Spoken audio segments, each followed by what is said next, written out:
Hi అండి, నేనండి మీ నాడిగారు అమ్మాయిని. ఈరోజు మా కోనసీమ స్టైల్లో పచ్చిరొయ్యలుని మామిడికాయ ఎలా వండాలో చూపిస్తానండి. పచ్చిరొయ్యలు తెచ్చేసుకున్నాము. పచ్చిరొయ్యలు కొంచెం ఉప్పేసుకుని కడుక్కోండి. ఉప్పేసుకుని కడుక్కుంటే చాలా తెల్లగానే అందులో ఏమన్నా ఉంటే ఇసుకపొర అలాంటివన్నీ పోతాయండి. మేము ఉప్పేసుకునే కడుక్కుంటాం, మీరు కూడా ఉప్పేసుకునే కడుక్కోండి. అలా కిచెన్లోకి వచ్చేసాను. కిచెన్లోకి రాగానే గిన్నె పెట్టుకుని గిన్నెలో నూనె వేసుకుని పచ్చిమిరకాయలుని ఉల్లిపాయలు వేసుకోవాలండి. ఉల్లిపాయలు కొంచెం సాల్ట్ వేసుకుంటే త్వరగా మగ్గిపోతాయి అన్నమాట. కొంచెం మగ్గిన తర్వాత మనం వెంటనే పచ్చిరొయ్యలు మనం క్లీన్ చేసుకున్నాం కదండి, ఆ పచ్చిరొయ్యలు వేసుకోవాలి.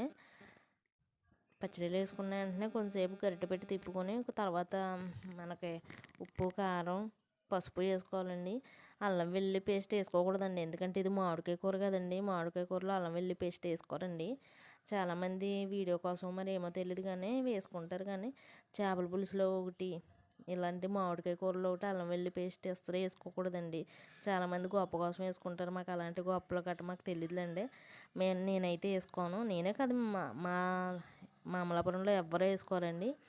చేపల కూరలోని వెల్లుల్లిపాయ ఒకటే వేసుకోవాలండి, అల్లం వేసుకుంటే విడిపోద్ది. చూసారా, గుమగుమలాడే మామిడికాయ పచ్చడిలోని రెడీ అయిపోయినాయి. పెద్ద ఆర్భాటంగా ఏం వండలేదండి, మేము ఎప్పుడు ఎలా వండుకుంటామో అలాగే వండి చూపించాను. మీరు కూడా ట్రై చేయండి.